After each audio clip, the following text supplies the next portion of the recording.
Before we get started with the show, I need to have a quick word with you all. Would you like to have your brand before the tens of thousands of listeners and viewers of the Good Oil podcast? Contact me at cam@goodoil.news.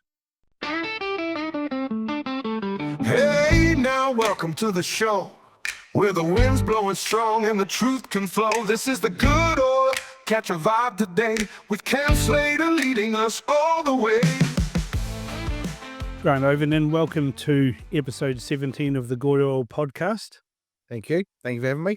Now, your kind of branding, even though you're not allowed to call it that, I'll call it that, branding, is the cigar merchant. Yeah, correct. So why don't you tell us a bit about your background, how you got into the cigar business, and we may as well light up a cigar while we're at it. Sounds like a good idea. So I started, it's going to be annoying to do this at the same time. I started working in IT while I was in high school, and my first major customers were the Claudatus family in Hawke's Bay.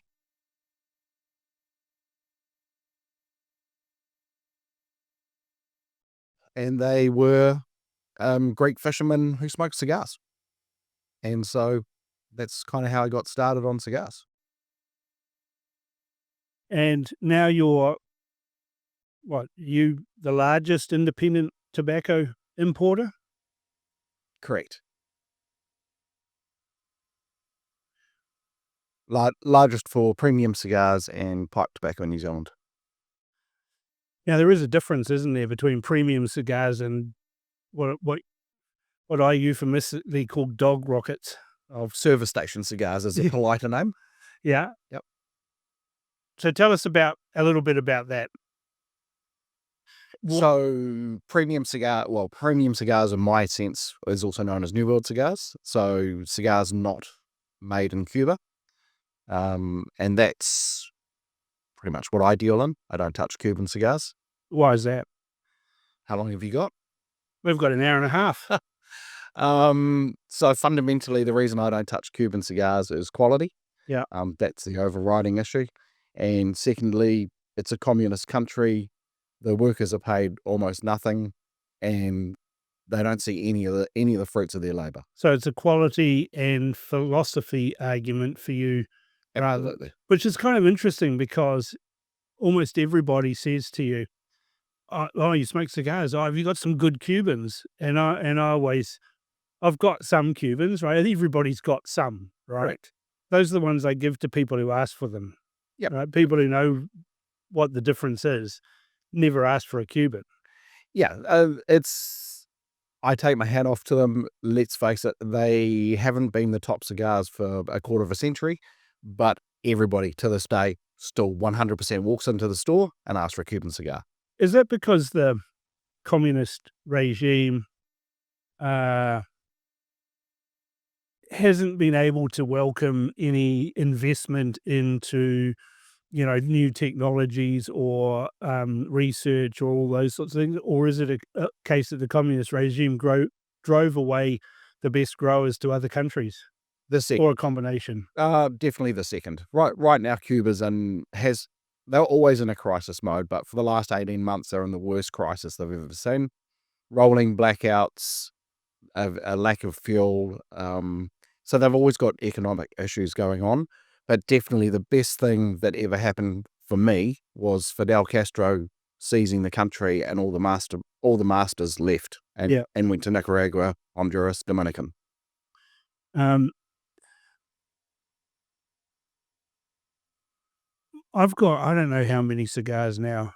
You've probably got a better idea than I do because I got them all off you. I deliberately don't look up what was spent. People say to me, why are cigars so expensive? They say, surely there's health risks in smoking cigars. Surely there's, information out there that says it's really bad. I mean, I can remember my doctor when I went and saw the doctor, some months after I had my stroke, and I'd had a significant improvement in recovery.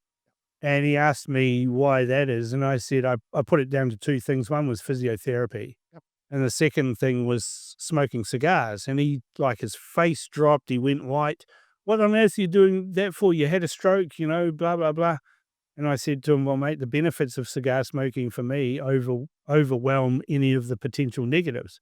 But the negatives of cigar smoking are overrated as well, aren't they? They are. The FDA did a report in 2022 trying to put the boot into the premium cigar industry in America, and soon discovered that the report didn't go the way they wanted it to. So the majority of cigar smokers who smoke 5 or less cigars a day, nobody in New Zealand smokes 5 cigars a day here because we couldn't afford it. But the ones that over there that do had increased health benefits. And it's kind of down to what you said. You're sitting down for an hour and a half, doing very little. You're relaxing, and that does so much benefit to your body.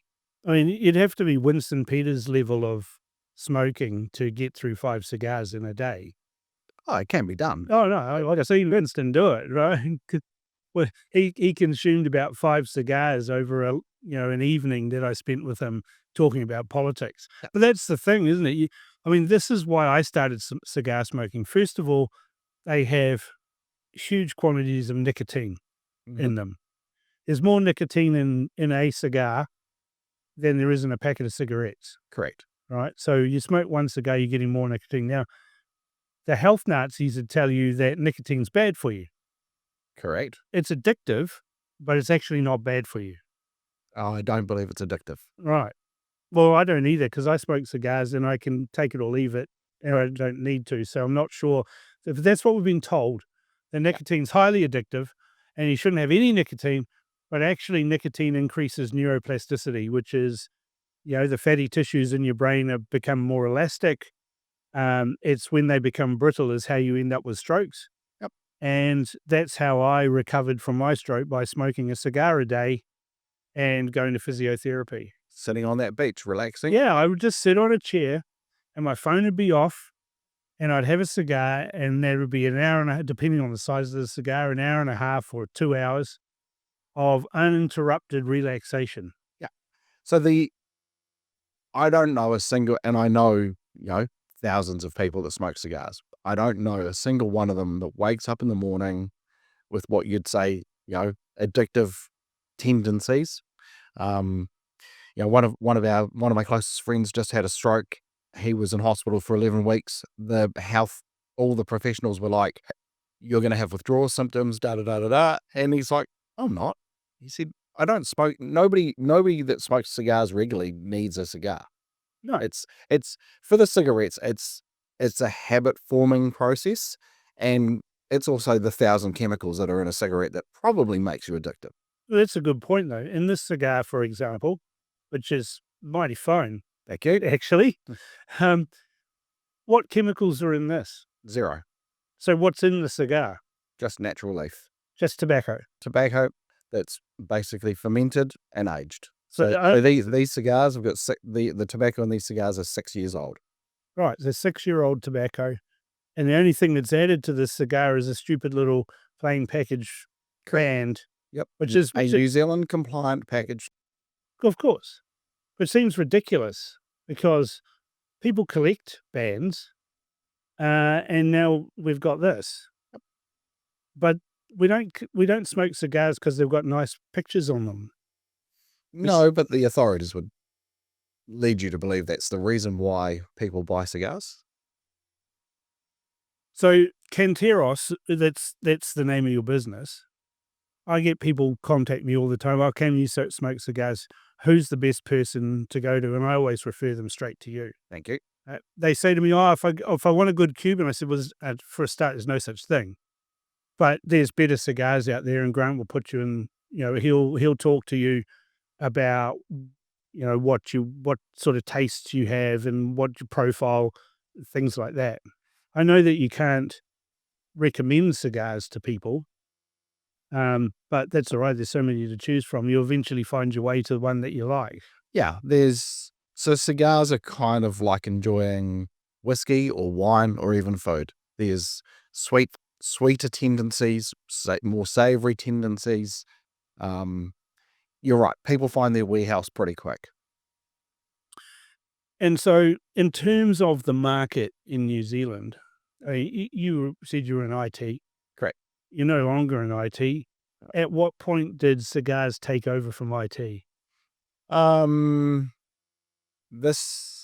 Canteros is 10 years old this month. But really Canteros took off for me during COVID.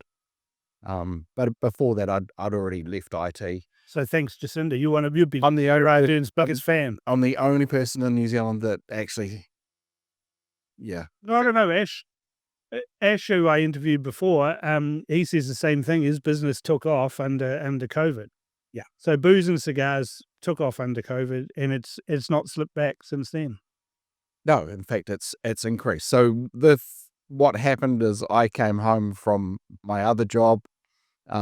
The Canteros was run out of our home. We're based in Christchurch, so when we rebuilt our home, we just built an extra room for the business. And I literally walked in the door, and here's my wife standing there with the printout with the highlighted thing. Tobacco is an essential service. And because we were working from home, we didn't have any issues. And we just smashed it. Would it shock you to know that at the start of COVID, Jacinda Ardern and a number of her cronies wanted to use that as an opportunity to cold turkey the whole of New Zealand off cigarettes and tobacco, and they actually wanted to ban it, and it was only Winston Peters sitting around the cabinet table that said, "Don't be stupid." Yeah, that would be a social experiment. You wouldn't want to witness, would you? You imagine removing tobacco and liquor.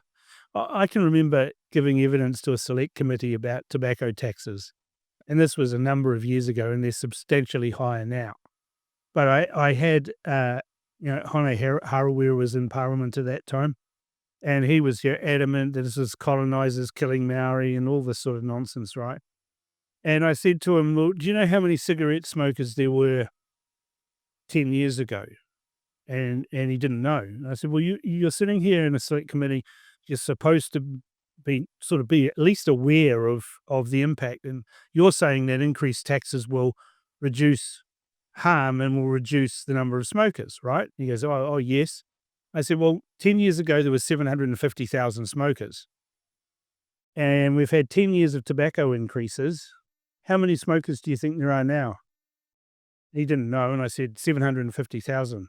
So your smoking cessation programs that you funded, all of those things haven't worked. The government banks $1.5 billion a year in tobacco taxes, and it's not had any effect other than to give the government $1.5 billion more dollars to spend on other things. Yeah. I said, it's not working. And you're getting to the point now where cigarettes are a valuable commodity worth stealing. Yeah, so that's the path we're at now. I know right now the government's worried that we're going to turn into what's happening in Australia, and that would be pretty scary if that came across the ditch. Well, Bhutan is the classic case. They put taxes up so high on tobacco that a packet of cigarettes was more expensive than some drugs, illicit drugs, and it created a massive black market opportunity. And then they had rampant organized crime selling cigarettes. Yeah. And the government doesn't get any tax from those. Correct. So right now the Australian government we're talking container loads of illegal cigarettes arriving. They're being sold for, was it 14 Australian dollars? Yeah. And the government sees zero tax. Yeah. Not very smart, is it? No. I mean, so tobacco's been taxed generally for 60 something years as a cessation program. And you're right. To what degree does it actually work? I mean, it has worked. We're down to 2023, 2024, we're down to 6.8%. New Zealand's goal was always 5% by 2025. So well, under 25s, it's even lower than that. It's almost negligible, people smoking. And that's why I argue to politicians, if you're a young person today and you smoke, then you're stupid. Yes. Right? No young person's going to pick up a cigar and start smoking, are they? I mean, how much Oh, are they these might pick up ones? a cigar, but they certainly are picking up I cigarettes. mean, what's the average cost of a cigar?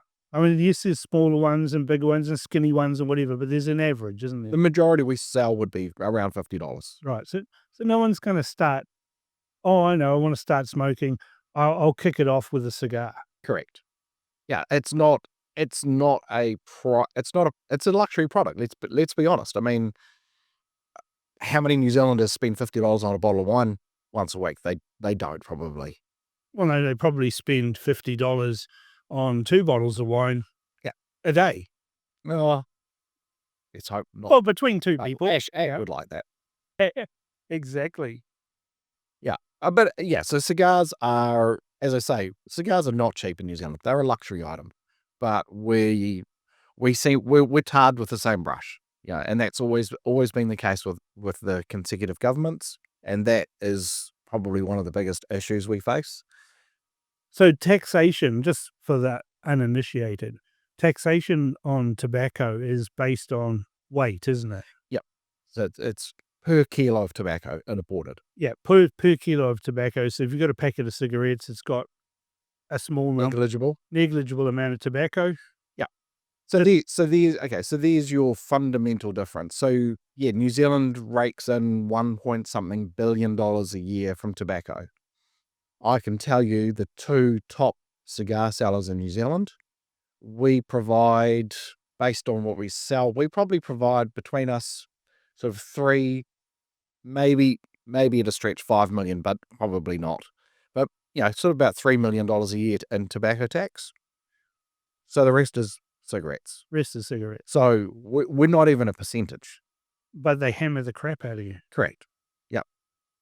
It's bizarre. I mean, this cigar here, including the wrapper, the tax is also on the wrapper. Right? It's not, and the tobacco. There's more tobacco in this cigar than there is in a packet of cigarettes. Absolutely. And so what percentage of a cigar is taxation? From a dollar point of view, for every dollar we spend on the product, we give $6.80 to the government in tax. So yeah, so it's a huge. So yeah, what's that? 68. Yeah, 6,800%. It's huge.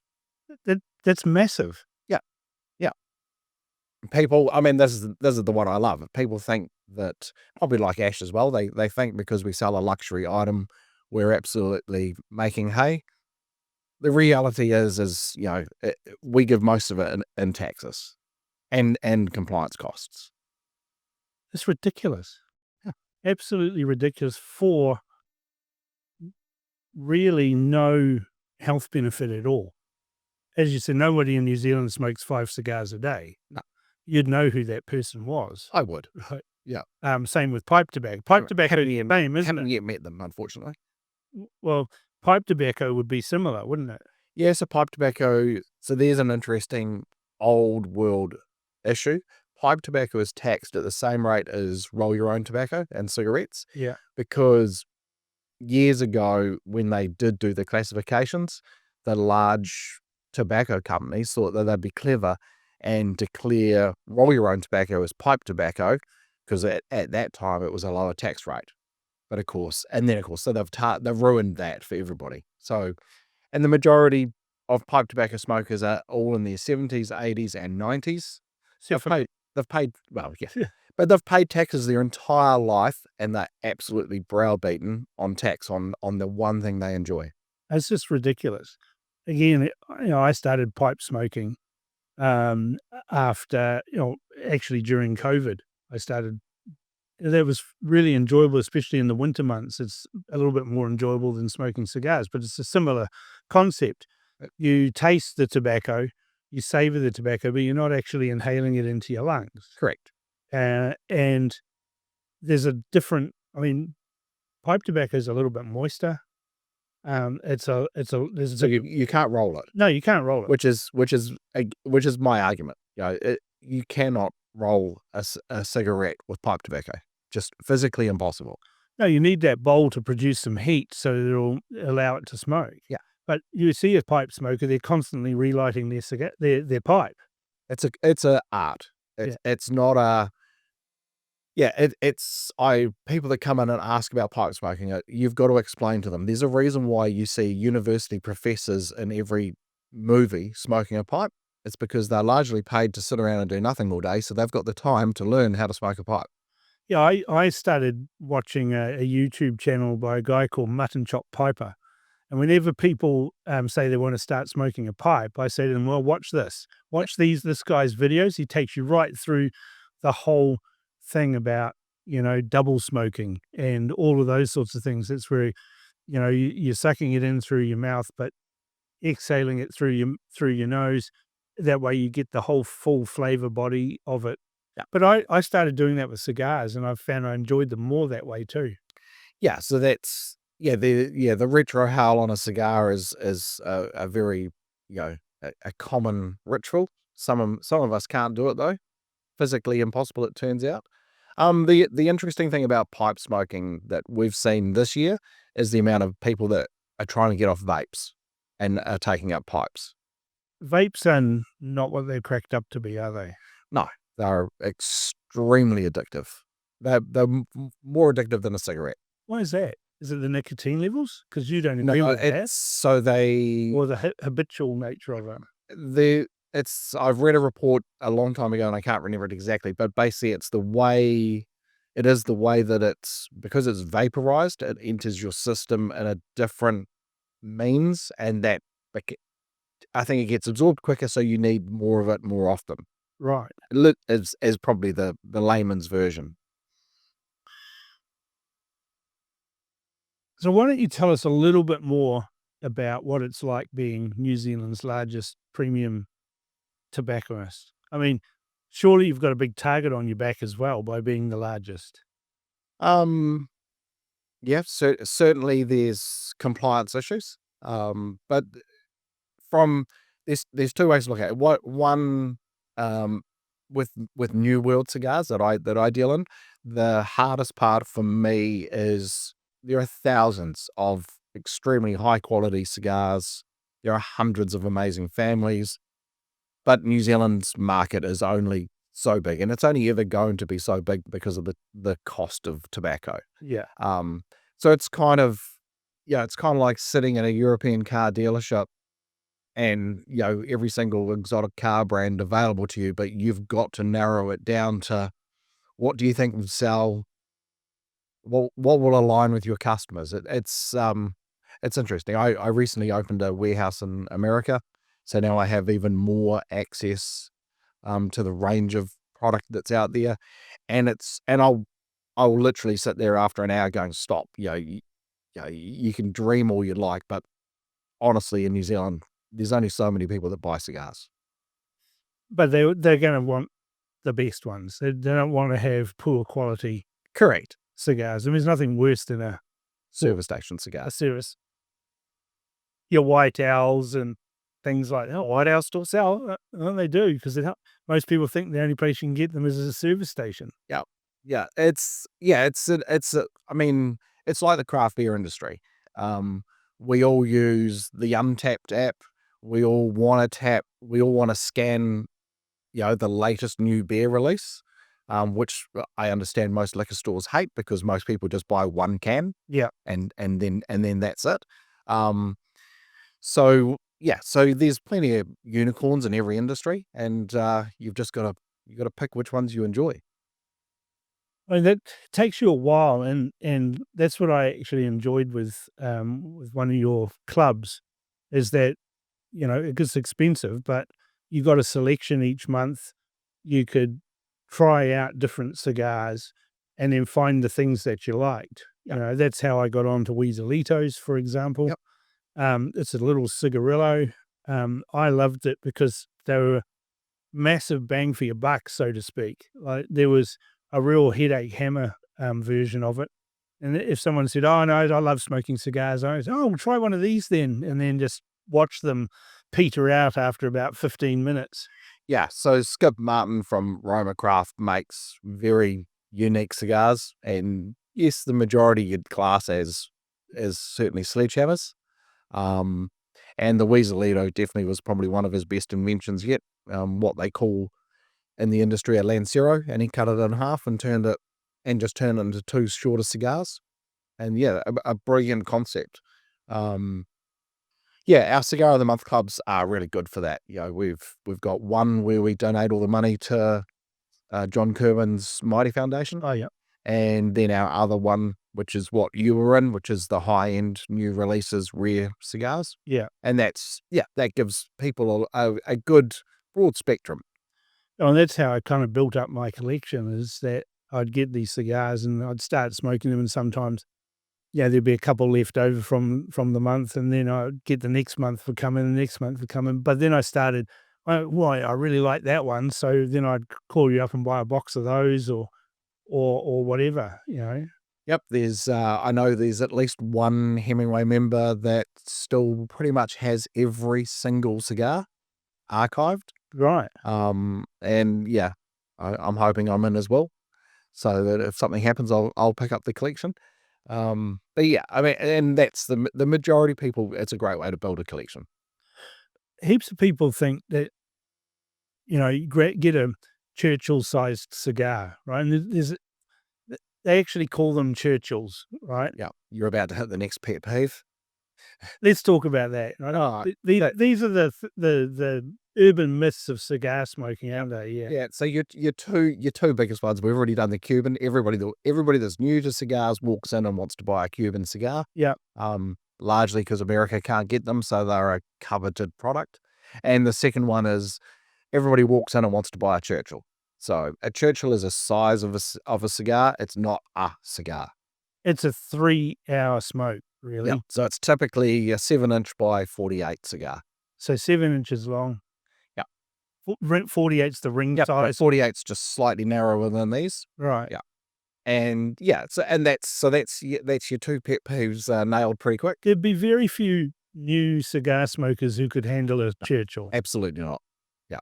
Not unless they were a cigarette smoker previously, but we don't see a lot of people that quit cigarettes and come to cigars because they're used to paying, I don't know what it works out per cigarette, but yeah, the idea of paying $50 for a cigar definitely does not appeal to them.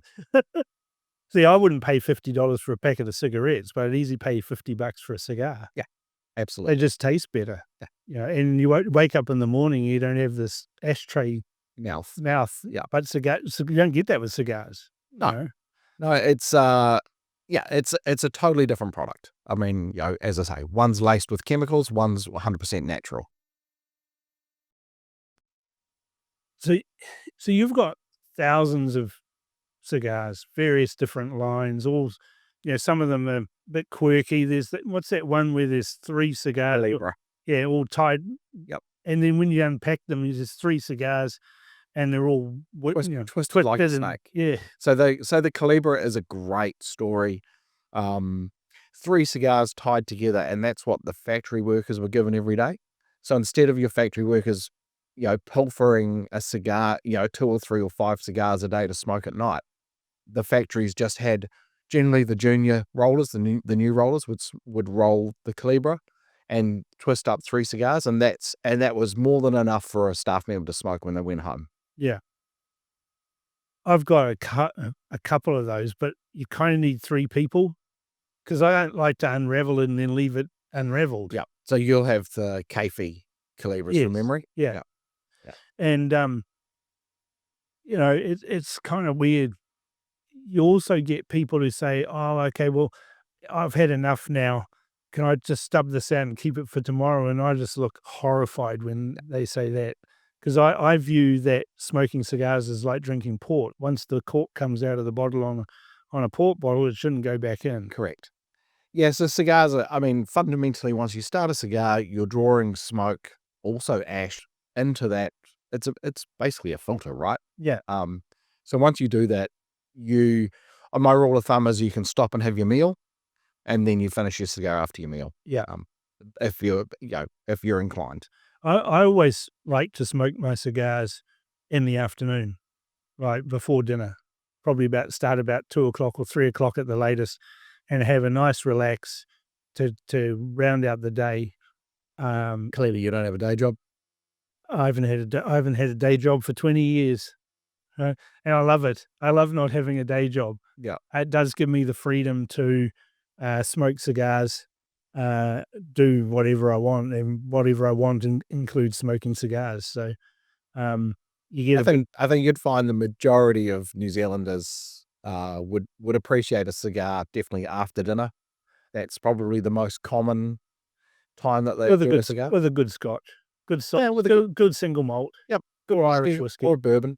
Yep, I'm a big bourbon fan. But again, largely because I have an American so I follow more Americans than anybody else, and they all here with bourbons.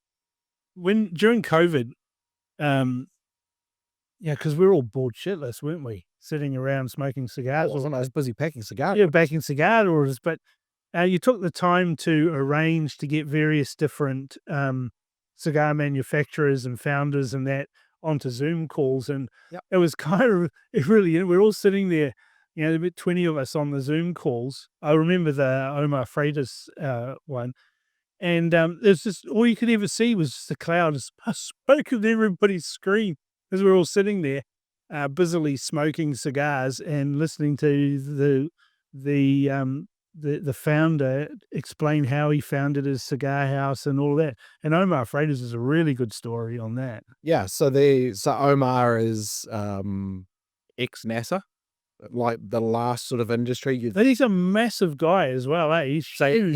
He's an ex pro Dominican basketball player. Yeah, and he stands almost 7 feet tall. I remember the first time I met him, I think I needed to go see a physio afterwards because your neck just hurts because you're staring up at this guy.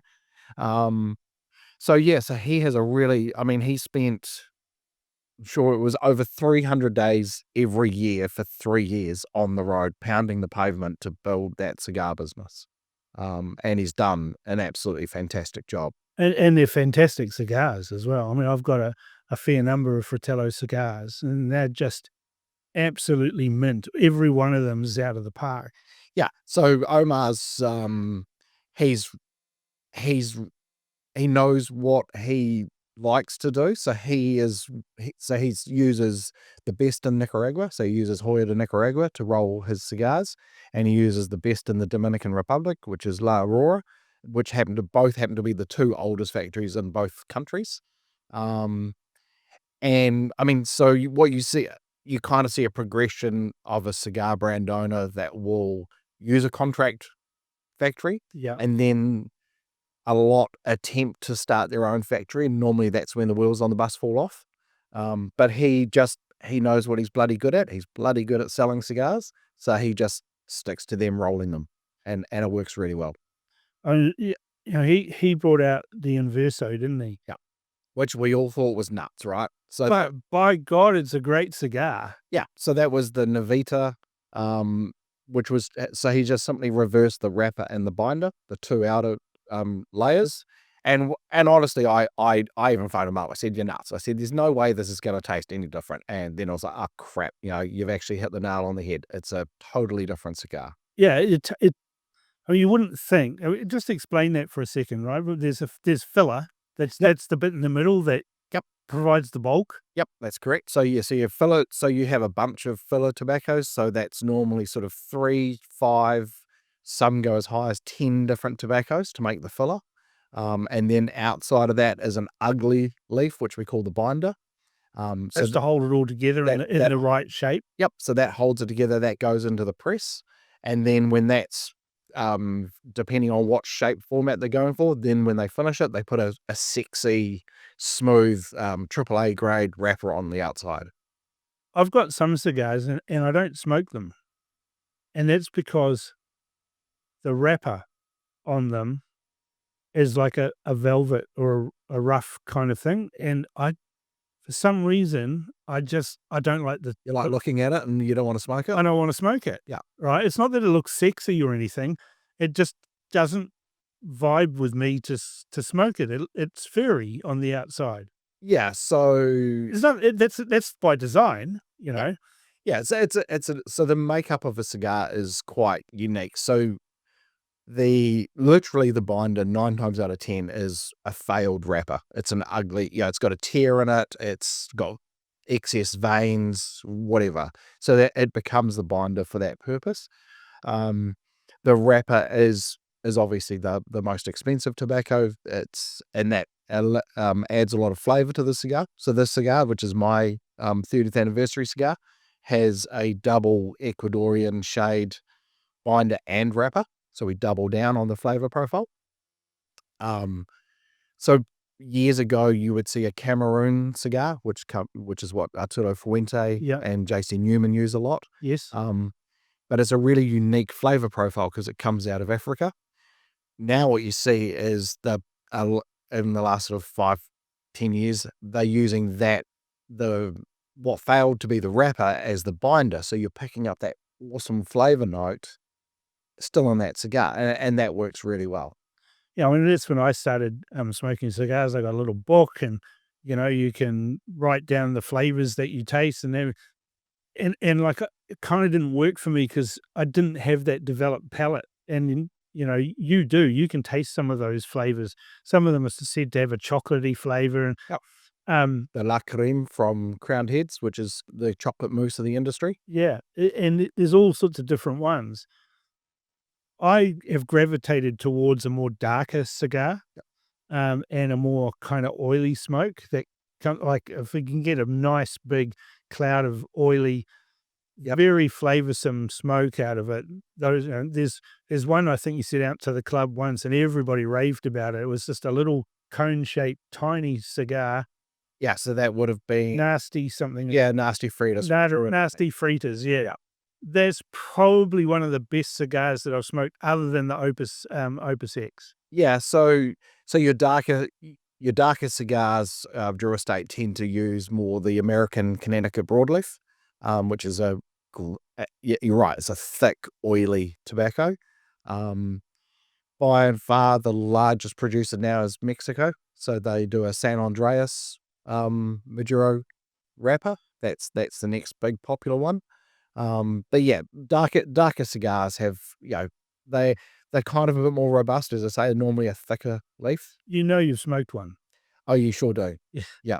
But I've got a selection of cigars, and people come, we're having a barbecue, and they were keen on trying a cigar.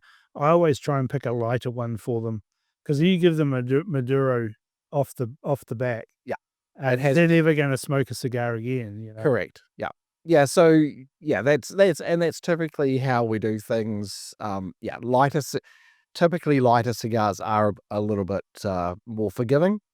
But that being said, you could get the Perdomo Champagne, which still has plenty of clout.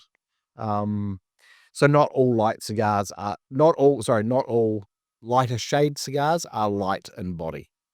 No, well, you got to be careful on that. But yeah, there is why don't we talk about the different? You've talked about Connecticut, you've talked about Cameroon, you've talked about shade. You've mentioned those things. People are probably sitting there going, "Well, what the fuck's he on about? I don't understand." Let's talk about the tobaccos and the parts of the tobacco plant that go into various different cigars. And then for those of us who do smoke, maybe when you're talking about that kind of tobacco, tell them which ones, that are some of your best that fit into that profile. Yeah, so it's kind of like everybody's recipe book. The beauty of New World cigars is there are hundreds, if not thousands, of growing regions. The majority of tobacco is out of the USA, Pennsylvania, and Connecticut. The Dominican, obviously, Arturo Fuente, La Flor Dominicana, they've all got very unique growing regions. Arturo Fuente, he's a dapper little guy with a moustache and and that's your Opus X. Yeah. So that's those are my celebration cigars. Yeah, and they are. I open the box up and go, right, it's my birthday, which one am I going to have? Or I've just want to, won something. What am I going to have? They're my celebration. And they are. They're renowned for that. Yeah. And then you have Nicaragua, makes absolutely amazing amounts of tobacco. Honduras is like the Corojo growing capital of the world, that's the original seed from Havana. So when they left Havana, they took some seeds, a few thousand seeds, and just cultivated that. You've got AJ Fernandez in Nicaragua, so he grew up and learnt everything in Cuba from Vegas Robina, and so he's the king of hybrid tobaccos.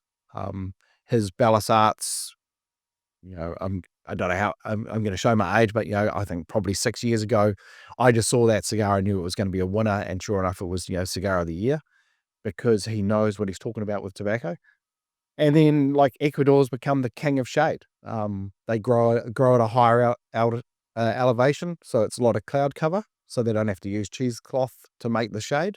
And yeah, they make some really unique tobacco. So shade tobacco.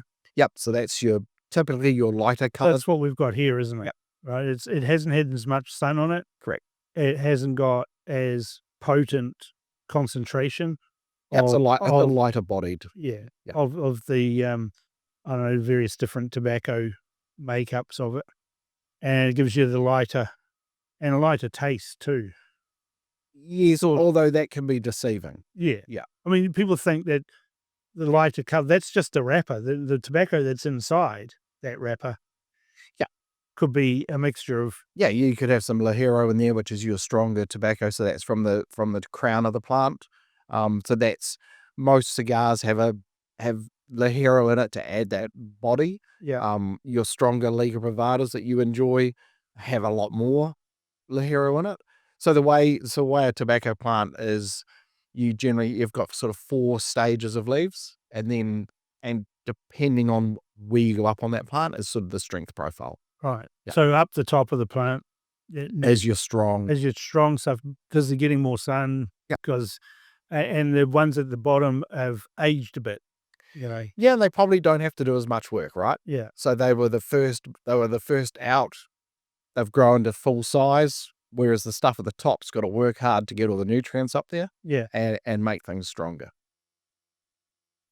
But yeah, I mean, tobacco plants, yeah. So the growing regions are really unique. The old adages, you could take Padron and Hoya de Nicaragua with the same plant, so they could have Corojo or Criollo 99, and they would still both, with the same type of plant and in their own fields, they would still create totally different flavored cigars. That's the uniqueness of tobacco. I'm still, struggling with the concept. I get asked it all the time. You probably get sick of it. What is the fundamental difference between Cuban? We've only just touched on it, but what is the fundamental difference between Cuban cigars and what you call, or what everybody else calls, New World cigars? Yeah. From my aspect, I'm certainly a somewhat hated person because obviously I don't have the love affair that lots of people have with Cuban cigars. The reality is Cuba has 4 growing regions. They don't have fertilizer. They don't have great agricultural resources. The school kids tend to the tobacco before they go to school in the day. That's literally how the industry works. It is a dictatorship.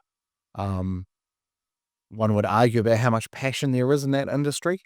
And they typically use 2 of the older varieties of tobacco, although they do hybrids in that now. But largely their wheelhouse of ability to have different tobacco is very small. You're going to get very distinct flavor profiles, and it would be hard for anybody to argue that point. And all the factories are state controlled anyway. Absolutely. In fact, most of the factories have gone. I think they've got 1 or 2 show factories left, and then the rest is just sort of in the back corner, and they just concentrate on production. And that is literally it. Whereas you go to Nicaragua, the Dominican, Honduras, you've got hundreds and hundreds of factories. You've got highly skilled workers that are paid appropriately, and you've got thousands and thousands of different types of tobacco. So it's a chef. It's a chef that walks into a small dairy. They're in Hamner Springs, right? They walk into the Four Square. There's produce, but there's not a huge amount of produce, but they can still whip you up a good meal. Yeah. Or it's not going to be, Michelin level chef. Correct. Right. Or you walk into a proper restaurant that has access to everything, and the flavor profiles and the quality is going to be completely different. Yeah, and they're using grass-fed beef or, Wagyu or whatever. It's the same with cigars, isn't it? You've got a bit of variety outside of Cuba that can be mixed and matched by the various different cigar houses. Yeah, so one of the most intriguing things I've found now, I've been in the industry 30 years, is how does, say, Padron produces Great, but they're great cigars, Padron cigars. They're old school kind of, aren't they? yes, but so my thing is, but how do you produce a cigar that tastes exactly the same as it did 20 years ago? Yeah. Now, part of me's always said that's your brain tricking you. But I mean, red winemakers do the same sort of thing, but actually that's their job. The master blender's job is he knows what their flavor profile is. So he just, And you can't write it down. It's intuitive, isn't it? correct. Yeah. It's all flavor. It's like like you say, a wine master or the guy who's doing, the Scotch, whether we use, you know, wine barrels, port barrels, or bourbon barrels. Yeah. Yeah. So it's an interesting thing because every year your crop's different, right? There's different levels of sunlight. Your soil's not going to have the same level of nutrients, and they literally just alter the bunches every year of tobacco. And remembering they're not using last year's tobacco. Yeah. That's also the big difference. New World cigars, typically most tobacco is 3 years minimum. But how do they store the tobacco?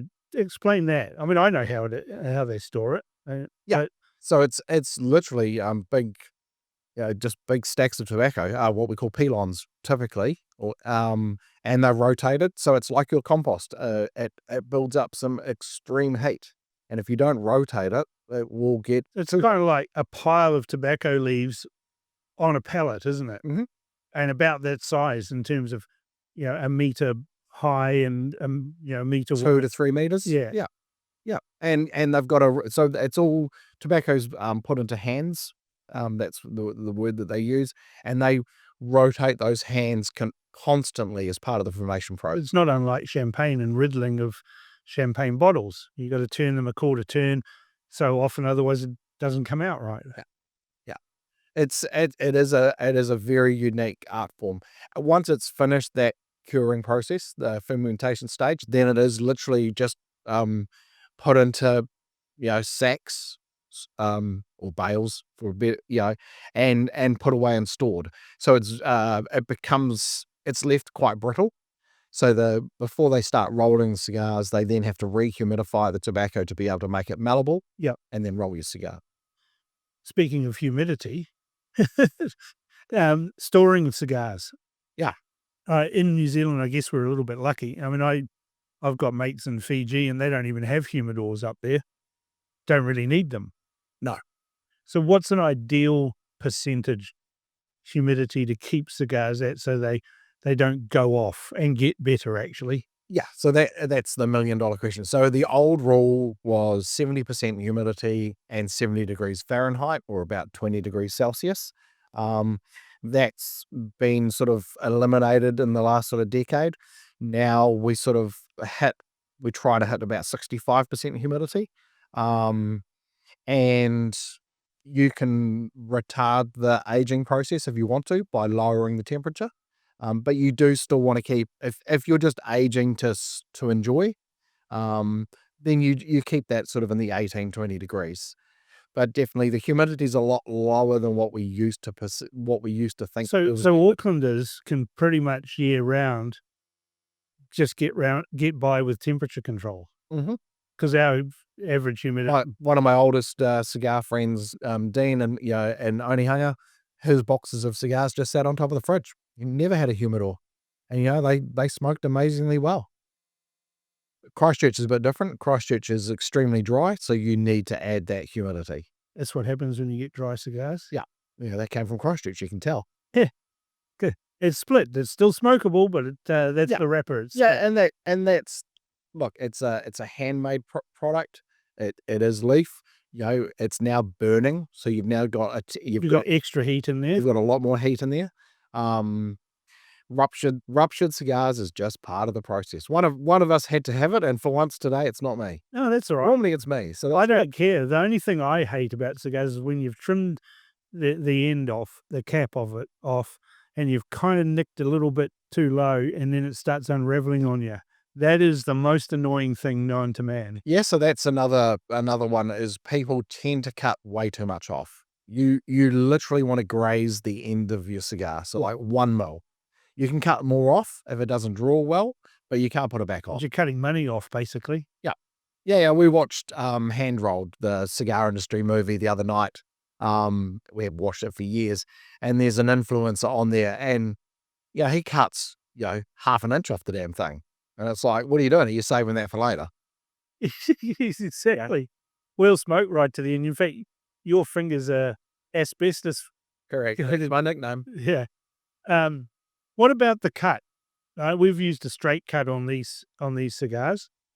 What are the different methods, and what are the benefits of those methods of So cuts? So your 3 common cuts are your straight cut, which is what we've done with a guillotine blade. That gives you the biggest face available, so lots more ability to draw. You typically, so that's your majority. Your next most common cut these days would be a V cut. So that cuts a very sharp V into the end of the It's cigar. actually kind of old-fashioned, isn't it? If you look up antique cigar cutters, almost all of them are V cuts. Yep. But the funny thing about it, you think, oh, great, I'll get some of those. They look really cool. But they're not designed for modern cigars. Mostly, they're designed for smaller ring gauge. No, so I go through periods. So right now I am in a V cut. So I've been hammering it to death. So a V cut will concentrate the tobacco. Yep. Which is a good thing. But you will also you increase your risk of getting tar through it. So if the cigar is a bit too moist, That's when it gets really bitter, isn't it? yeah, you'll get a glob of oil on the end, and if that touches your tongue, there's not enough bourbon in the world to get rid of the taste. Trust me, I've tried. But a V is, I mean, I use a V on a fat cigar. There's no issue there. You got to have the cutter that'll do it, though. need a sharp cutter. Yeah. You do not want to use a blunt one, because a V puts a lot of pressure and will crack that cigar. Yeah. And then by far now the least common one was the old punch cut. Yeah. But honestly, I don't see people punch I've cut. got a punch cut on this lighter, and I never use it. Yeah. The worst one is they were selling them those 3 spikes, and you spike it into that, and then after about 10 minutes, you're getting that bitter taste coming through, and all of a sudden you get out your cutter and take the end off, because it's awful. But it's too late by then. You've ruined the cigar. Yeah, there's one that's in my cigar cave, and it looks like a butt plug, and that's probably about as useful as it can be. Probably as tasty as one too. Probably, yeah. I struggle. I mean, I tried it multiple times because I figured they sell it. It's got to have a use, right? But no, you're right. It just produces tar every single time.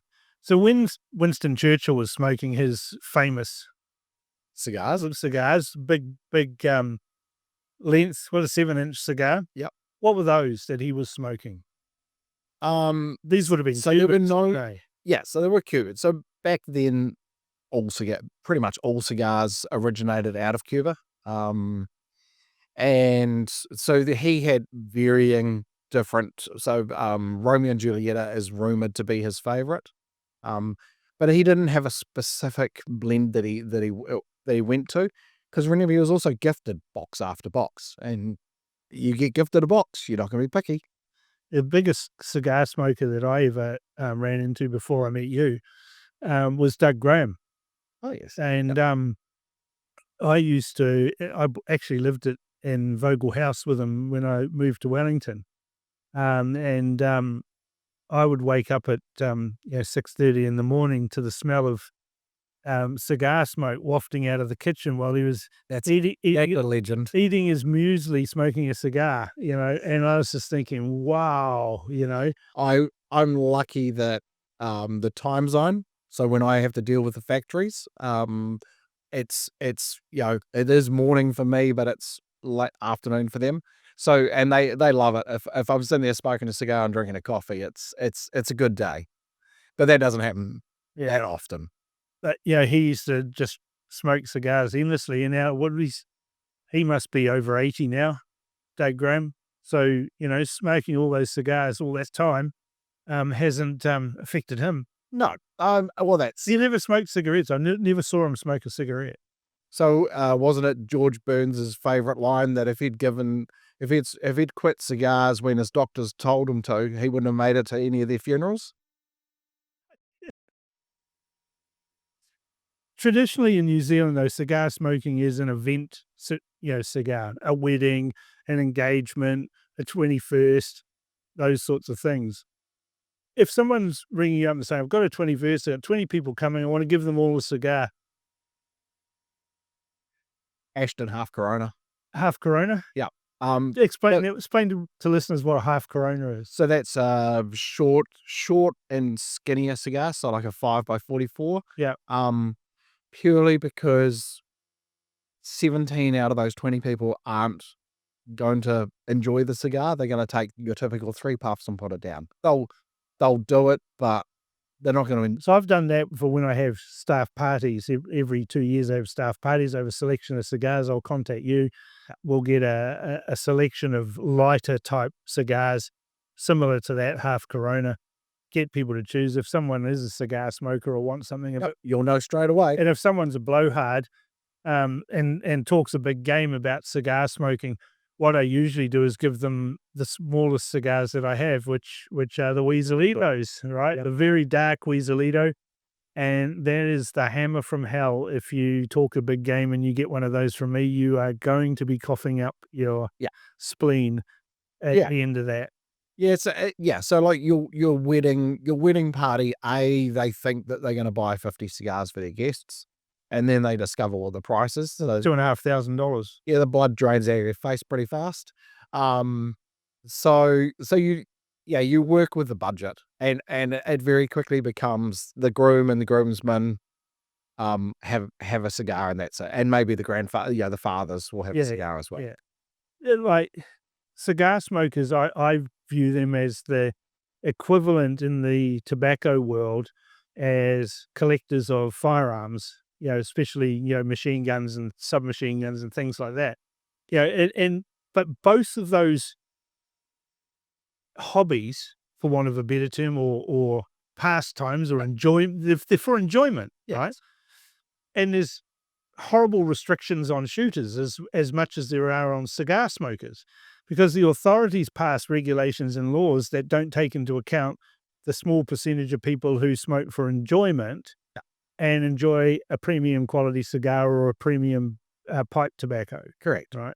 And again, pipe tobaccos, I can remember back to my great-grandfather going and seeing him. He was a Gallipoli veteran, and he would smoke pipes, and there was that aroma that you get from pipes, same as cigar aroma. Like, cigar smoke are it's not offensive, right? If you remember the America's Cup, and we were on the wharf out there, and there's 30 of us all smoking cigars. And nobody complained. Nobody complained, right? There was clouds of smoke coming out of that, wafting across the wharf. But it's pleasant. It's not horrendous. Cigarette smoke's not acrid. Awful. But again, it's the cost. Like the police say, oh no, machine guns are very dangerous. If they get into the hands of criminals, we could have real problems. I just sit there saying, are you serious? Like, machine guns are expensive. The things they consume are expensive. If you take like an MG42, I know you're not into guns, but an MG42 German machine gun has a cyclic rate of 1,200 rounds per minute. Yep, that's a lot of ammunition. That's a lot of ammunition. If you put a 200 round belt through that, right, that 200 round belt is consumed in about 5 seconds on full auto, and you've just burnt $600 minimum. Wow. Yep. Right. It's expensive. You're not going to do that every day. You're not going to do that. Well, you can't. It's illegal, but you're not allowed to fire them. This is the ridiculous thing. You're not allowed to. You can collect them, but you're not allowed to fire them. Yeah. But the regulations are such that cost is self-limiting. Yeah. And it's the same with cigars. They're $40 to $50. Yeah. So for us, when we first started out, we used to sell the service station cigars as a pack of 10, which is what you're allowed to by law. But they were priced at a point where every single person that ordered a single packet of 10 was a teenager. Right? They were just giving it a try. Yeah. So we only sell them as packs of 20. and instantly that disappeared. Yeah. Yeah. And it's again, it is a restrictive price. It's still a tradition though, so we still get lots of university students come through at grad time. So that's good. And as you say, we get it's a boy, it's a girl cigars. They do well. There is a huge amount of legacy to do with cigars, and that's something that no government will ever acknowledge or buy into. But there is, it's steeped in legacy. So you get people like me who just say, fuck it. I'm going to smoke cigars. Don't care what the cost is. For me, I was smoking a cigar a day, recovering from the stroke, much to the dismay of the neurologist and neurosurgeon and my GP. And yet I have almost fully recovered from the stroke through perseverance, hard work, and dare I say it, cigars. Yeah. Because when I was in the hospital for 2 weeks, and hospitals are boring, I had my laptop. I just set about researching and finding out how I could get vast quantities. First of all, I found out that nicotine increases neuroplasticity. Yeah, I remember Right? because we were chatting all the time about it. Yeah, I was texting you and saying, what I want is to get the most nicotine into me in the shortest amount of time. And patches weren't ever going to cut it because it's a cessation product. So they're trying to wean you off. Yes. Right. And cigarettes they're just awful. Yeah. Right. Yeah. And you wouldn't have, you wouldn't have picked up cigarettes. I wouldn't. No, I don't like cigarettes. They're awful. I can smoke a packet of cigarettes. I had a friend in Wellington and I used to go and stay at her place and we'd smoke. She's a cigarette smoker. I'd smoke cigarettes. Then I'd go back home to Auckland and stop smoking cigarettes. So I don't personally think that they're addictive because I can stop and start. You've probably got a little bit more willpower than the average. I have got a lot of willpower. Yeah. But cigars, I took that up and I just discovered this whole new world of delight and flavor. And more importantly, what flavor is it, right? Yeah, that's right. There's so many. Yeah. But I also got relaxation and peace and tranquility that comes from cigarette smoking. Yeah. And we're sitting here smoking these cigars. None of us are coughing and spluttering and carrying on, right? For you, it's normal. I haven't smoked a cigar in ages. And what am I? About halfway through? Yeah. Yeah, you're doing right. We got neck for neck. Neck for neck, which is hard against you. But I'm at the point now, because I haven't smoked a cigar for quite some time, that I'm starting to crash. Right. Right. So I know what causes that. That's right. I know what causes that. And I've got my Coca-Cola here. Yep. And I'm going to have a sip of that and things are going to come right. Yeah. So that's a great time to talk about that. So nicotine does crash blood sugar levels. It's the one piece of advice we give to anybody that's new, and we should be allowed to freely give that advice, but I'm sure it's frowned upon. We are prohibited in what we're allowed to tell people. But when there's an outright, piece of advice that is beneficial, why shouldn't we be allowed to share it? So sugar is your best friend. Again, that's why a lot of people in the States will drink bourbon because it's got a bit more sugar to it. Yep. And it just bounces back that blood sugar level. It's that quick, isn't it? Because the oral receptors Correct. Process that nicotine very quickly and just load that into your brain. And you start feeling like awake. But when I say the crash, it's actually almost a diabetic crash. Yeah. Right. Your blood sugars have slumped significantly that you're starting to just feel crook and all of that. And that's what most people who have tried cigars, that's the thing that stopped them. They haven't learned that they can mitigate that.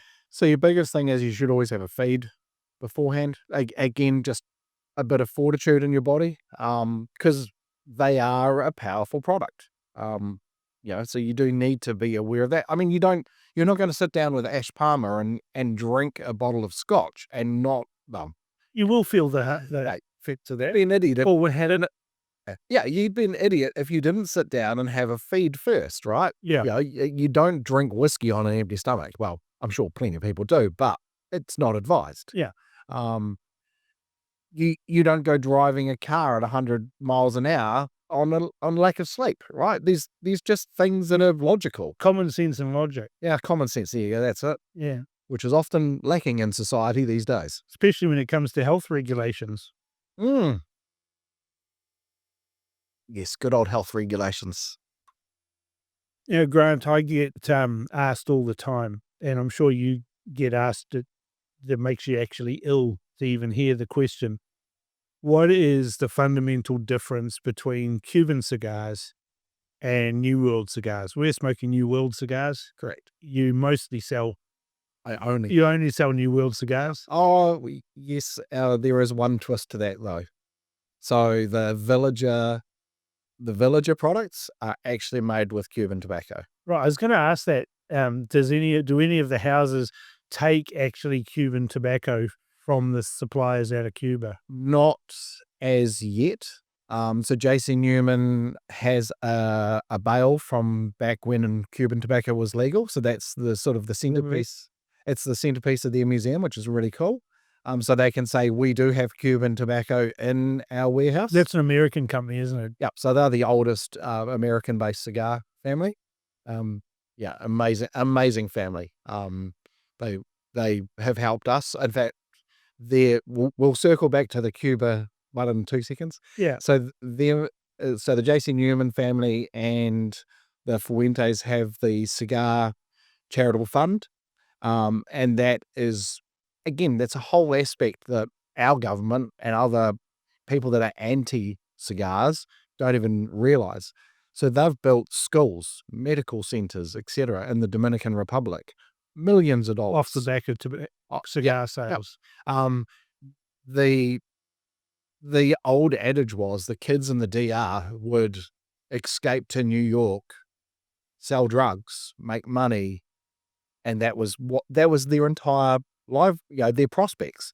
Now they're trained as doctors, teachers, etc., and they're totally different people. Well, Nicaragua will be the same. I mean, they got out of a Sandinista communist government, and then they brought in, a more capitalist society. Yes, with little tinges of socialism, like New Zealand, I guess. But the cigar families, and that is most of the cigar brands that are out there are actually family businesses, aren't they? Correct.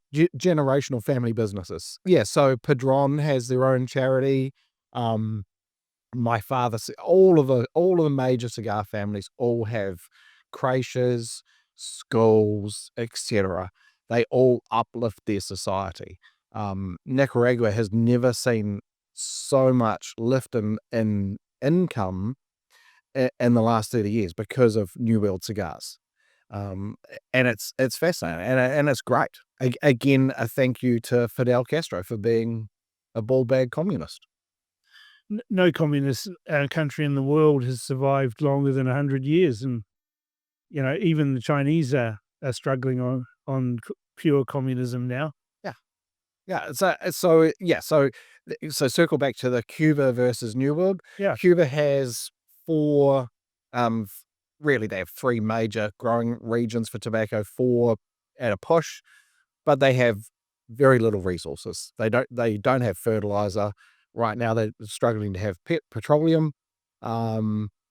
They can't keep the power on. They can't keep the power on. They definitely don't rotate crops. They don't, they don't do anything to help their tobacco. Steve Saka showed us another great cigar manufacturer. Yep. So remember he showed us on the Zoom. Yeah. A Cuban tobacco leaf is about yay big. A Nicaraguan tobacco leaf is about yay big. There's a fundamental difference in product. Yeah. The tips and the tail of the leaf get folded in, and that's where you get certain bumps in flavor profiles, and so it's more pronounced in Cuban tobacco. Isn't Saka behind one of those massive, very dark cigars that just hammers the hell out of you unless you're prepared for it? So that would be his version of the Liga Privada line. Yeah. That's your favorite cigar, isn't it? Your go-to cigar. The Liga Privada. Liga Privada. Well, no, used to be, but nowadays it's my Caliph. Oh, okay. So my Caliph cigars are the they're growing So they have to get a exponentially. new tattoo then. Yeah, some new ink. So yeah, McAllister are a fascinating cigar family. So their background is actually making silicon, so they're manufacturers, and they've taken that mindset into the cigar world and have really upset the cigar world. So they're producing A-grade Toros in America that sell for $7. See, that's the thing. That how much would that sell in New Zealand for? 66. So $7 in the US Yep. versus 66 Yep. for the few, probably hundreds of people who smoke cigars are getting taxed out of this world Yep. for no discernible health benefit whatsoever. Correct. It's pure revenue generation. No, well, yeah. I mean, they obviously, well, taxation is used to, as you say, they want to hammer smokers down, but the problem is they don't even recognize cigar or pipe smokers in the census. They know that there's a difference, but they just don't do anything about it. I mean, it must be small numbers. I mean, you know exactly how many cigar smokers there are in New Zealand. You would only miss a very few. There's the fools that try and import it themselves and try and dodge the tobacco tax. But they still buy off us, so That's we still know they exist. Yeah. It's like my mate down in Napier. He tried to bring. I don't know how many cigars he tried to bring in and not pay the tax on it. He just got absolutely hammered. Yep. And now he's your customer. Yeah. So that's the interesting thing in New Zealand. So many people do, because it is expensive. So they grey import, and that's I liken that to like Ash's thing. Most whiskey is available in New Zealand from either be 8 PM or Whiskey Galore, the big powerhouses of whiskey. So the majority of people don't try to bring in their own bottle of whiskey, whereas unfortunately for cigars, it's taxed so much more. Then that's why you have people that constantly direct import cigars. And again, the New Zealand government misses out on that revenue because it gets through the border. The border is porous. I mean, I know because I import bayonets. Now, there's a stupid law that says that a bayonet needs an import permit. I can. I'm one of New Zealand's biggest collectors of Nepalese kukris, right? I can buy a kukri, with a blade like that, nice and sharp and everything. Mostly they're antique ones. I've got one from 1865, for example. And you don't need a permit for those. You can import that. You can import a Bowie knife with a 6-inch blade or a 7-inch blade. No permit for that. Bayonet, right? You have to have a permit for it. But what's the difference? There's no difference. It'd be the same length knife, wouldn't it? Yeah, unless it's a sword bayonet like off a Martini Henry or some of the older ones, from around the late 1800s. They can be 3 feet long, right? But you got to get a permit. So I go and get a permit, and I order the bayonet, and then it comes through customs. Doesn't get stopped. Yeah. Even though it's a prohibited product. You have to have a permit to import it. And the courier just picks it up and delivers it to my door and leaves it on the doorstep. Yep. Right. And I've never had a bayonet stopped at customs, even though I've got the permit. Normally, you have to get the permit, go down to customs, show them the permit, And then pick up the goods. Yeah. Not once. Yes. Not once. And I've imported plenty of bayonets. I've lost count of how many I've imported, and not a single one has been stopped. Yeah. So I guess again, COVID and just the way society's moved, we now import so much from Temu, Amazon, etc. Let's face it, our borders are absolutely swamped. There is no way in the world, and no disrespect to New Zealand Customs, but there is no way in the world New Zealand Customs can look at every single thing that comes into the country. And that's what the cigar direct importers rely on. They bring in 10 or so different shipments from 10 or so different locations, and they know that they're going to get 9 through without paying tax. And so it's the same with that's methamphetamine. It's the same with methamphetamine. Same with illicit tobacco. Like container loads of illicit tobacco are being delivered through our ports every week, and occasionally they'll grab one.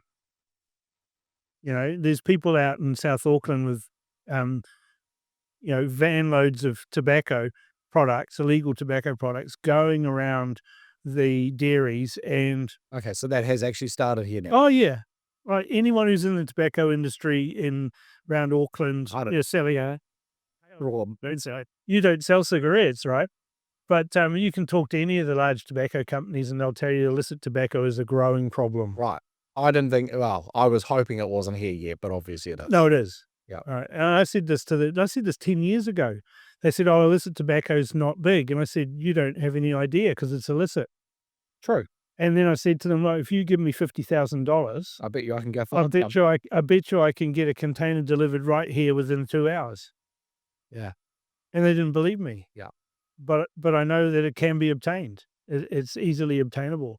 Yeah. So for us, we obviously use air freight for everything. So everything is tracked, everything's paid. And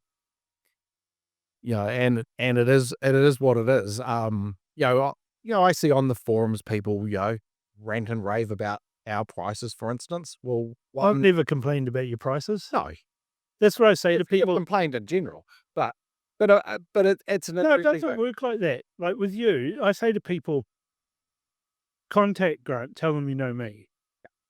And I Down don't to the price. and I don't and I don't tell them to know that you know me because they're gonna get a discount. Because I actually tell them, "Don't even think about asking for a discount, you won't get one," right? Grant works on service. Yeah. Right? If he knows that you're a mate of mine, you're gonna get better service than somebody who's ringing up out of the blue. The Joe blog. Yeah, and the other thing is that you know that if they've asked me and mentioned my name, and you've rung me up a couple of times, "Do you know this guy?" Right? 100%. And I want you to check on that because I don't want people using my name. It's like trying to get into the Northern Club with us. Yeah, Yeah. exactly, because there's snitches out there from your competitors Yep. that ring up and say, "Can you do this? And I want it this way," and da-da-da, and they're hoping to catch you out so they can dob you into the Ministry of Health, right? That has happened. And they do it. Yep. They're sneaky little fuckers. Yep. And what goes around comes around. It is correct. Yeah, it's an interesting. Yeah, I find it interesting. Well, actually, they're not really your competitors, are they? No, not really. No, No. because they sell dog rockets. Yeah. Yeah, they sell very, very expensive, Poorly made, poorly made. poorly Rockets. grown product. But, I find it interesting that people. I have no issue with you direct importing cigars, right? It's a free world. But if you're going to do it, at least declare it and pay the tax like the rest of us. Well, why should I have to pay $1,600 per kilo of tobacco and you think that you shouldn't have to? This is the other thing too. You have to pay that before the tobacco gets delivered Correct. to you. In cash. As soon as it arrives in the country, Yep. they send you a bill. Doesn't get released until they've got their pot of gold. And on a reasonable size shipment, that could be hundreds of thousands of dollars. Yeah, as I say, for every dollar I spend, it's $6.80 to customs. So they're raping your pockets and your consumers' pockets, but mostly yours right at the start. So yeah, there's a cash flow issue there as soon as a shipment arrives. Yep, and that's the big issue now with certain suppliers overseas because Europe's taken off because Cuban cigars are hard to get anywhere now. So Europe has massively, massively increased their uptake on New World cigars. So some factories have increased their minimum order quantities, and they've increased it to a point where I'd be ordering 5 years worth of supply, and the tax bill would be $250,000, $500,000 just for a single brand of cigars. So it's like, sorry, you've just priced yourself out of the market. See, I have a bee in my bonnet about this. So every time I talk to a politician, I say, "Why the hell have we got, excise taxes of exorbitant rates on cigars?" And they go, "Oh, it's a health issue." I said, "Well, you're not being informed correctly." And the politician, and this is what I say about anything, actually, with any aspect. Someone will say, "Oh, why don't the politicians do this?" And the reason why the politicians don't do it is they're not advised by their officials on alternatives, and they haven't got the required patience to say, I want information on this topic. Yeah. And so you end up with regulations that are being passed that have unintended consequences. Correct, which is what we are looking at from the States. So in the States, they have defined a premium cigar. Right. It's got to weigh a certain amount, it's got to cost a certain amount, and they've reduced the taxes on it because it's a premium product. It's not targeted, it's not marketed to children. It is expensive. It's not Well, mass no market. kid's got $50 to go And what are they going to do? Take 3 puffs, cough their lungs out, and go, well, that was $50 down the tubes. yeah. Whereas they'll go buy 5 vapes for that sort of money. So it's an interesting dilemma. But it's a lack of information, isn't it? And that comes back to your point about the censors, about cigars and pipes. They don't ask in the census, so they have no idea. You're not considered a smoker. That's the thing. That's it. Same with on insurance. Do you smoke? They're actually after whether you smoke cigarettes. Correct. Yep. Right. How many times have we been asked, do you smoke? I smoke cigars. How many cigars do you smoke? One a day. Yeah. And they just like, that's fine. That's perfectly fine. Yeah. There's actually evidence to support that, isn't there? Yeah. Like this is peer-reviewed studies by government organizations like the FDA in the United States, gold standard studies that say that if you are smoking 1 to 2 cigars a day, the negative health effects on you are almost non-existent. Almost positive health effects. Well, you get the positive events of increased neuroplasticity and all of those sorts of things. Yeah. The monogram number 9. That was the oldest, most robust report ever done. And that's where they really cut into cigars and went, oh, hold on a second, this isn't, and then the FDA did one in 2022. So that's not that old. Oh. So they... Well, the FDA shot themselves in the foot. The FDA were looking for the smoking gun. They wanted to capitulate the cigar industry, and all their reports came back to the opposite. So, and now they've eased right off because as it's been proven. Their focus now is to make sure it's not targeted at children, which is logical. And as you and I have both said, you are getting the youth smoking cigars. They always say to us that we should follow the science, and yet when it comes to excise taxes, they're not following the science at all. Correct. Yeah, it's an interesting. Is it a leverage they use? But yeah, you're right. It's uninformed. So what are the current rates then for pipe tobacco and cigar? Just shy of $1,600 for cigars and $1,800 for pipe tobacco per kilo. Per kilo. Yeah. And again, you explained this. So how many cigars is there in a kilo? Average cigar is probably 13 grams. Yeah.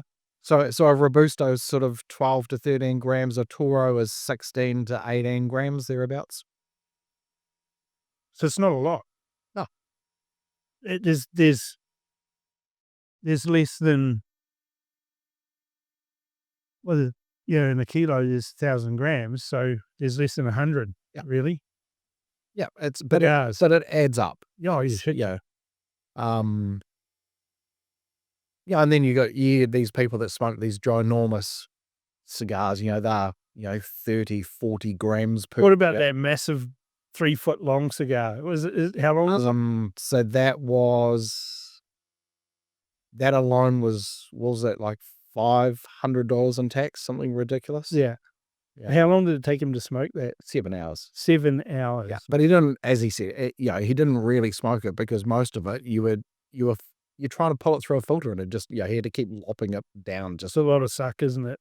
Yeah. Yeah. It's a lot of suck. But that growth, that's been a huge growth, is the big fat, cigars. I don't, I've never found them really that enjoyable because there's a lot of filler. So it's a lot of padding. You'd be single-handedly responsible for keeping cigar smoking alive in New Zealand, wouldn't you? Yeah, that sounds like a target on my back. Yeah, I mean, I'd It's a passion for you, obviously, right? 100%. I mean, Yeah. I've been the probably yeah, I mean, okay, if I'm gonna get shot, I'm gonna get shot. Yeah, I've been the most passionate person for cigars for 30 years in this country. And they've targeted you for that, haven't they? Yes. Yep. My opposition have had a good crack at me. That's the thing, isn't it? Is that the Ministry of Health can't get you in reality. So they use sneaky Well, they were doctors the and well, snitches and things like that to try and get you on technicalities. yeah, so through the course of legal disclosure, it wasn't the ministry that came after us, it was our opposition.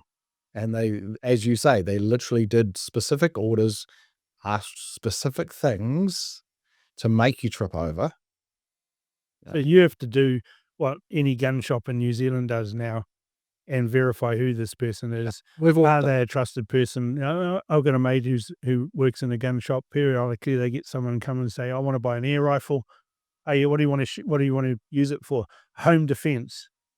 Well, the first thing they say in that shop now is leave.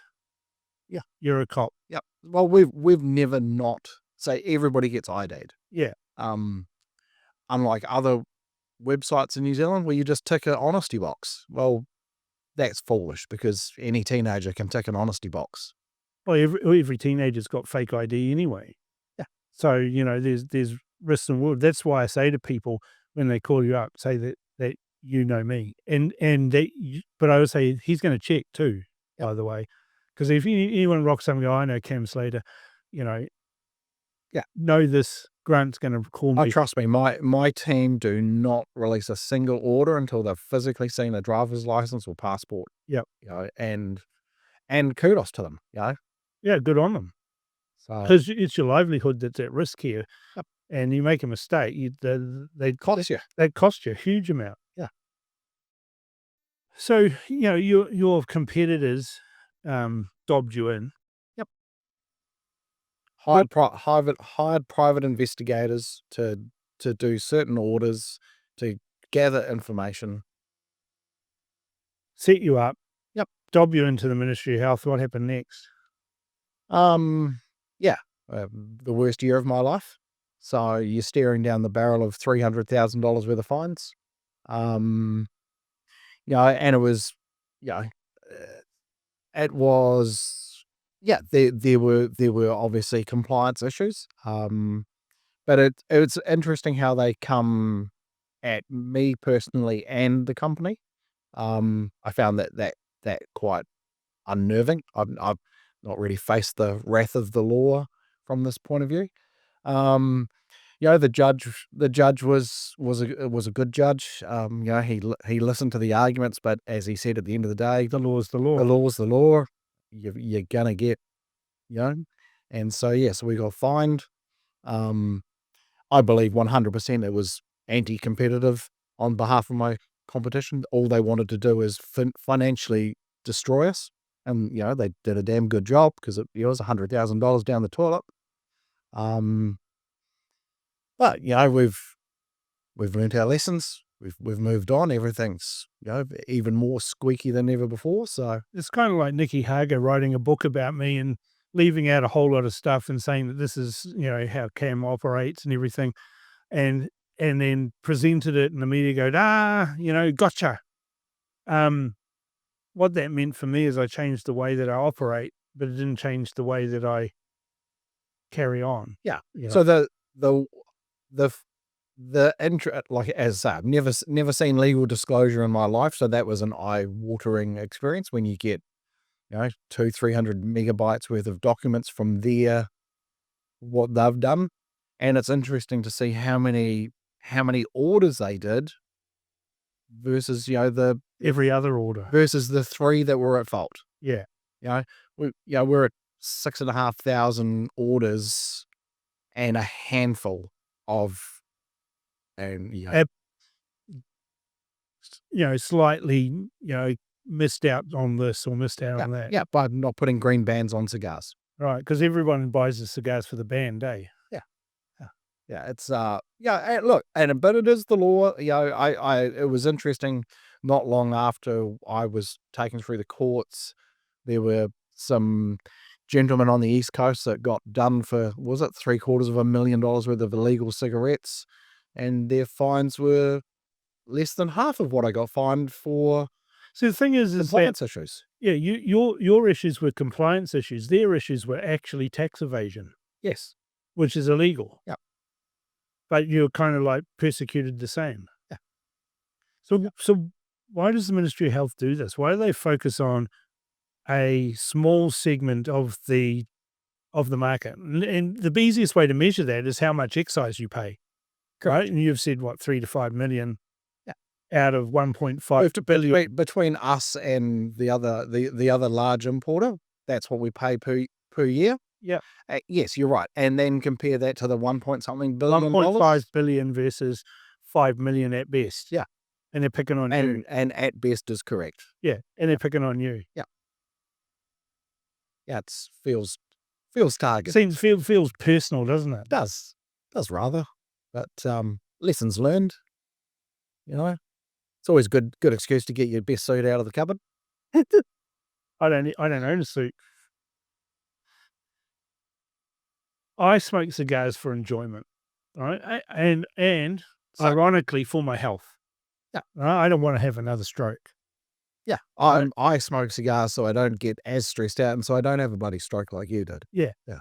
And then I had 3 lawsuits and I had 2 books written about me. A little bit of stress. Right. I was New Zealand's most hated person in 2014. I had a bit of stress. Yeah. Now I don't. And I put that down to your influence on me, the cigars that I enjoy and are going to enjoy more. I haven't had a personal circumstance where I could easily smoke cigars. And you know, in winter, it's pretty bloody sad. Grim smoking cigars. But having a good deck and a good nice sunny outlook in the summer and that's where my cigar smoking goes back to one a day. Yeah, and it's a seasonal. It is a seasonal business. What are you doing then to counter this government interference in our enjoyment? So we are going to follow the footsteps of America and the United Kingdom. Yep. So we're going to start a campaign called Liberty to Enjoy. Is there going to be a website for that? Yep. So there's going to be a website. We've canvassed our existing customer base and over 90% all put their hands up to put up some money and do something. So obviously part of that is we will follow the FDA rules. We will try to define in New Zealand law what a premium cigar is. So it's got to have a certain cost. It's got to have a certain weight. And then from there, we then have to gauge what the politicians' reaction is, and do we attempt to try to get some easing of the excise duty? I don't know how realistic that is. It's, once you put a tax on something, it's pretty hard for them to undo. They really are ridiculous. And that's what I said in the select committee. I said, if you really wanted to stop smoking in New Zealand, cigarette smoking, ban all the imports. Just ban it. Just New Zealand's so small. Yeah. The tobacco companies go, oh yeah, whatever, and shrug and walk away. Yep. Right. So why don't you do that? Yeah. And the basic answer, which they'll never say or never admit to, is this revenue. Is that they're addicted to the revenue that comes from tobacco sales. The $1.5 billion hole would create in the market in the government's books by banning cigarette sales. Yep. Yeah. So and again, so that's your, and there's the same in America, right? So the industry is a few years ago, it was $700 million worth of premium cigars per year. That amount in cigarettes is sold every hour. So there's no comparison. So I mean, this is the thing, right? We've sat here for an hour and a half, and we're both an inch and a bit left of our cigars. Had a totally enjoyable conversation. Hurt nobody other than ourselves, and even then, it's negligible. Well, I can guarantee you our blood pressure right now is lower than it's ever been. Well, our blood sugars will be low, Yeah. You almost kind of like got to fly the Gaddison flag, the coiled yellow flag with the coiled snake saying, don't tread on me. Yeah, literally. Yeah. Leave us alone to enjoy our people. Some people like scotch, some people like wine. We like cigars. Yeah. It's Right. an adult choice. That's right. There's no kids being marketed to here. There's no flavors that are, bubble gum or stuff like that. Not like, yeah. Nobody would smoke those anyway. It'd be horrible fucking things. I don't like sweet cigars, but I don't like really bitter ones either. But see, the flavored cigars will not be. They're not popular, right? And they wouldn't be. But you've for that got process. flavored cigars, right? Yeah. Well, in terms of sales, how does that compare with Negligible. so fuck all? The majority are. You've got the majority. novelty value. Yeah, the majority of our customer base are aficionados that enjoy a $50 to $100 cigar. They enjoy it once or twice a week. They relax, they chill out, they watch a movie. They'll, literally that's what they do. And that is about as far as it. They don't wake up in the morning with the twitches needing to smoke a cigar. It just doesn't exist. It's actually I call these freedom sticks. Right, at work. And the freedom community, I say to them, smoke cigars. All right. It's the ultimate in liberty. It's the ultimate in freedom. You're choosing to do it. You're not having to do it because you're addicted or formed a crutch or whatever that cigarette smokers have. Yeah. So, I mean, this is my first cigar this week, right? And you sell them. Yeah. See, I would have thought you'd sit there all day smoking cigars, just No. consuming the product because you own the company. Yeah. No. Yeah. I'm like you. You get busy. You've got stuff to do. I am lucky that You've got to make time for it, eh? you do. I am lucky that my office at home is cigar friendly. So if I work in the evening, I can have a cigar. But the reality is, it's been a busy week. So there's plenty of stuff to do the next day. So I'd rather get just get on with it and then enjoy a cigar on Friday. And here we are recording, smoking a cigar. Yep. Now, you're going to create this website. What's that called? libertytoenjoy.nz. libertytoenjoy.nz. Yeah. So I recommend to all the viewers of this podcast, the listeners of this podcast, get on board with libertytoenjoy.nz, and we can educate the politicians that this is not a major issue that needs to be taxed and it needs to be regulated, but not taxed into oblivion. And look, I have no issue with the plain packaging. It is what it is. At the end of the day, our consumers can peel the overband, or they can remove the overband with some difficulty, but the band they want to see is still there. We at least do that. We know other retailers in New Zealand that don't even bother overbanding, and they don't get prosecuted. So That's personal. oh, sorry. I just don't like you. Yeah. Whereas I actually think you're a great guy. It's ironic, what's an ounce of weed? $300 to $400 is an ounce of weed. What would be an ounce of tobacco? I don't what what Is it 300 grams or something like that? So yes, so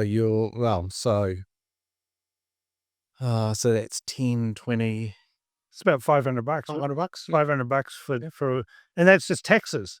Yeah. That's not on the product. Yeah. Yeah, well, and this is what. So so this is what I think we started on this, and we moved on. So people think we make an absolute fortune. We do not.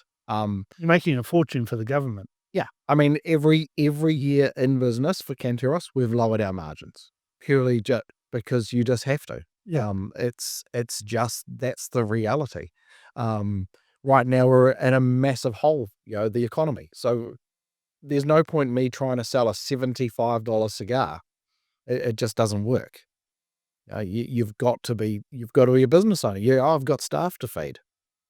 So it is the reality. Well, we've smoked a cigar. We've done an hour and a half discussion educating people about taxes, tobacco, Taxes. enjoyment, the various different things. It's been a real pleasure having you, Grant. Thank you. And we'll maybe consider doing a regular thing. Maybe We should. we can look at various different cigars. This one here, what was this? What have we So smoked? this is my anniversary cigar. So this is the Cigar Merchants Reserve 30th. So yep, from the Dominican Republic, 6-year-old tobacco. Well, it's a beautiful cigar. Thank you. Maybe we can look at some of the more novelty ones that are out there, like the Filthy Hooligan. That's one of my Oh, favorites. yes. Yeah. Because that was what we were smoking with the America's Cup.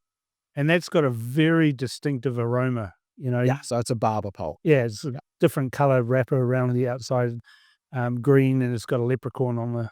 So they did just release the Gooligan for Halloween. Oh, right. Yeah. So it's got an orange tobacco.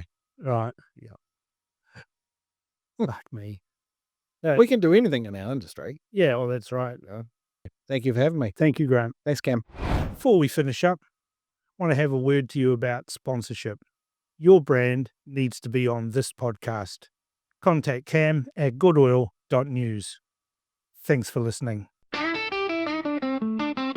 Hey, now welcome to the show, where the wind's blowing strong and the truth can flow. This is the Good Oil. Catch a vibe today with Cam Slater leading us all the way.